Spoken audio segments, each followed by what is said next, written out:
중국 스파이가 유럽 의회에 침투해서 500여 건의 기밀 문서를 빼돌린 것이 독일 수사당국에 의해서 밝혀져 파문이 커지고 있습니다. 물론 중국 스파이의 국제적 활동이 어제 오늘의 일은 아니지만 이번에는 그 규모도 큰데다가 중국이 유럽과 힘을 합쳐서 미국의 관세 전쟁에 대응하려고 애를 쓰고 있는 상황에서 이번 스파이 사건이 터졌다는 점에서 중국이 외교적으로 엄청난 손실을 입게 될 것으로 예상됩니다. 와이타임스가 이 문제를 짚어봤습니다. 지금 시작합니다. 월저널은 1일자 신문을 통해서 중국의 스파이가 유럽의회의 우익 성향 의원 보좌관으로 일하면서 베이징을 위해 500여 개의 문서를 수집한 정황이 드러났다면서 이번 독일에서의 중국 스파이 기소는 중국이 유럽과 해빙을 시도하려는 와중에 벌어진 일이라 중국에게는 엄청난 타격이 될 것으로 보인다라고 보도했습니다. 월저널에 이어서 특히 보수 성향의 프리드리히 메르츠가 독일의 새 총리로 선출되어 독일의 외교 정책을 재편할 것으로 예상되는 시점에서 터져나오는 일이라는 점에서 독일의 대중국 정책에까지 부정적 영향을 끼칠 수 있을 것으로 보인다라고 짚었습니다. 이와 관련해서 독일 연방검찰은 2019년 9월부터 지난해 4월까지 유럽의회 의원 보좌관 지위를 이용해서 각종 문건을 빼돌린 혐의로 독일 국적자인 지안 구어를 지난 9일 구속했다라고 밝혔습니다. 그는 이 기간 독일 대한당 그러니까 AfD 소속의 막시밀리안 크라 유럽의회 의원의 보좌관으로 근무하면서 유럽의회가 민감한 서류로 분류한 문건 500여 건을 입수하고 협상, 결정 관련 정보를 중국 정보기관에 넘긴 혐의로 이건 형법상 타국 정보기관을 위한 간첩 혐의인데요. 이 혐의를 받고 있습니다. 독일 검찰은 그가 2002년부터 독일에서 중국 정보기관 요원으로 근무하며 AfD 정치인, 독일 내 중국 반체제 인사와 관련한 첩보를 수집하는 등 광범위한 정보 활동을 했다라고 밝혔습니다. 중국 출신인 지안 구어는 독일 드레스덴 공대에서 동문학과 역사학을 공부하고 중국 태양광 업체에서 일하다가 크라 의원의 보좌관으로 합류했습니다.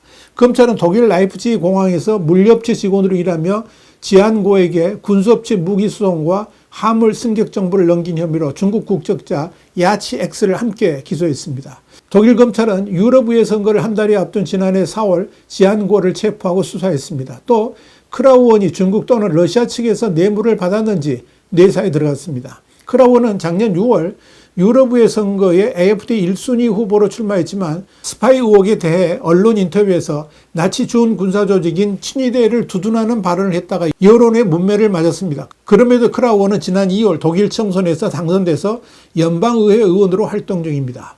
눈여겨볼 건 이번 중국 스파이 사건이 외교관계에 끼칠 파장입니다.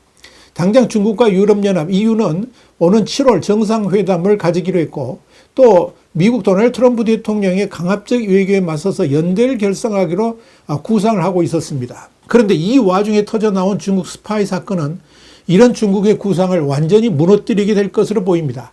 특히 그 안에도 독일의 총리로 새로 취임하는 보수 성향의 프리드리히 메르츠가 반중적 성향을 가지고 있는데 이번에 중국 스파이 사건까지 불거지면서 독일의 친중국 정책은 이미 물 건너갔고 오히려 유럽 전체에 중국에 대한 부정적 이미지를 새롭게 부각시키는 계기가 될 것으로 예상됩니다. 아니나 다를까 메르츠 대표는 양국의 이익이 겹치는 지점에서는 협력을 모색하겠지만 이전 정부보다 중국의 비판적인 정책을 택하겠다 이런 입장을 밝혔습니다. 이 역시 비슷한 딜레마에 직면할 것으로 보입니다. 대서양 동맹의 오랜 역사에 아랑곳하지 않고 방위비 인상과 고율 관세를 밀어붙이는 트럼프 행정부를 맞아서 EU도 중국과의 협력 범위를 늘리는 전략으로 기울고 있었습니다. 이에 따라서 유럽과 중국은 상호 제재로 걸었던 빗장을 빼면서 화해를 도모하고 있습니다. 유럽의회는 지난 24일 유럽의회와 중국 2021년 상호 부과했던 제재를 해제하는 논의가 최종 단계에 접어들었다라고 밝혔습니다.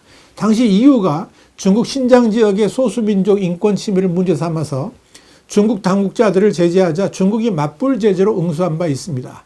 미국과의 관세 전쟁 격화 속에 중국 역시 유럽과의 관계 개선에 적극적입니다.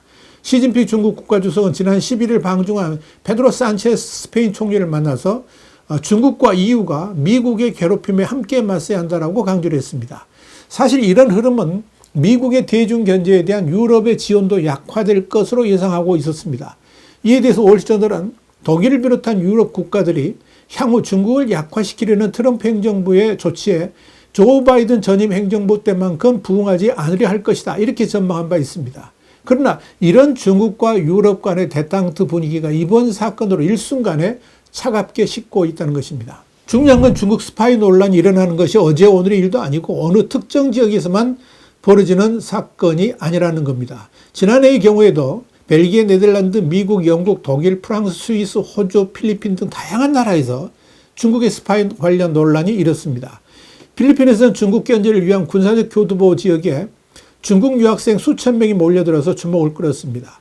눈여겨볼 점은 해당 지역이 대만에서 400km 떨어진 필리핀 최북단의 카카얀주로 이곳에는 미군 기지 두 곳이 자리 잡고 있습니다. 그런데 중국과 필리핀 간의 갈등이 격화되고 있는 시점에 돌연 중국인 유학생이 늘어나자 필리핀 당국도 이에 대한 긴급 수사에 들어갔습니다.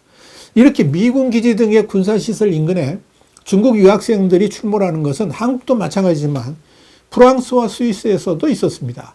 영국 파이낸셜 타임스는 프랑스 해군의 핵잠수함 기지가 있는 브레스트 지역에 중국 스파이의 허니팟, 그러니까 미인계 공작이 의심된다라고 지난해 4월 29일 보도한 바 있습니다.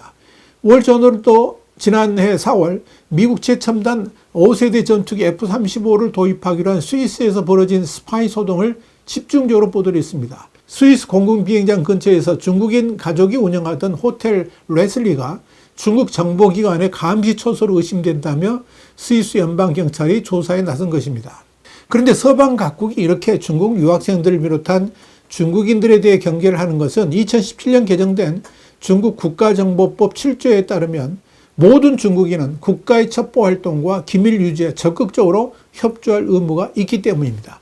이와 관련해서 호주의 ABC 방송은 지난해 5월 13일 탐사보도 프로그램인 포커너스를 통해 호주로 망명한 중국 공작원 출신 에릭이 자신이 2008년부터 23년까지 해외에서 해온 비밀 경찰 활동과 해외 체류 반치대 인사에 대한 중국 공산당의 사냥 방식을 상세하게 폭로를 했습니다. 이렇게 중국 스파이 사건은 하나하나 거론하기 힘들 정도로 엄청납니다. 중국 스파이 사건이 지나치게 늘어나자 지난 2023년 10월 미국 주도의 정보 공유 동맹인 파이브 아이스 수장들이 첫 공개회의를 갖고 중국의 위협에 대해서 직접 경고하고 나설 정도가 됐습니다. 자, 그렇다면 한국은 어떨까요? 국가정보원은 지난 4월 30일 국회 정보위에 보고한 자료에서 중국인들의 촬영 대상은 군기지, 공항, 항만, 국정원 등 핵심 군사시설 및 국가 중요시설에 집중됐다면서 촬영자는 관광객 등 일시 방한객과 유학생이 대부분이고 그중 일부 고등학생 등 미성년자도 포함됐으며 촬영 목적은 여행 기록용이다라고 주장하지만 군사기지법 적용 경계선 밖에서 고성능 카메라나 무전기 등을 사용해서 활동하는 등 국내법을 회피하려는 의도가 다분하다라고 분석된다. 이렇게 밝혔습니다.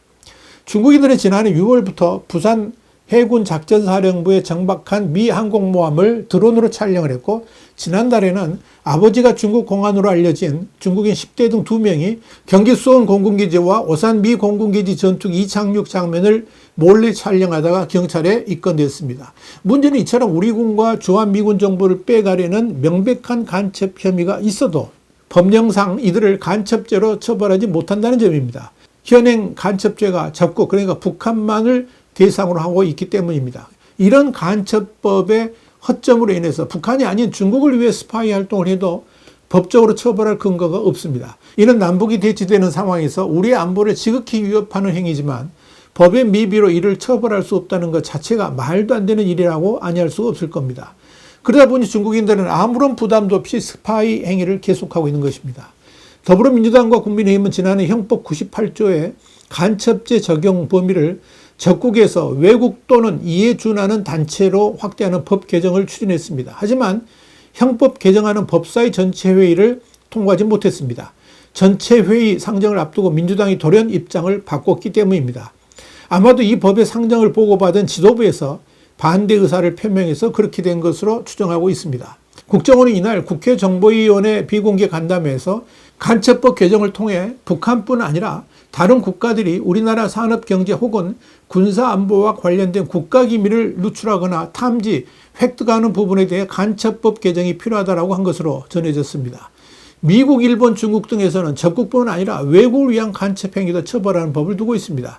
우리도 반드시 그렇게 돼야 되지 않겠습니까? 하루빨리 간첩법이 수정돼서 통과될 수 있기를 바랍니다. 와이타임스 국제정세 분석의 주북이었습니다. 감사합니다.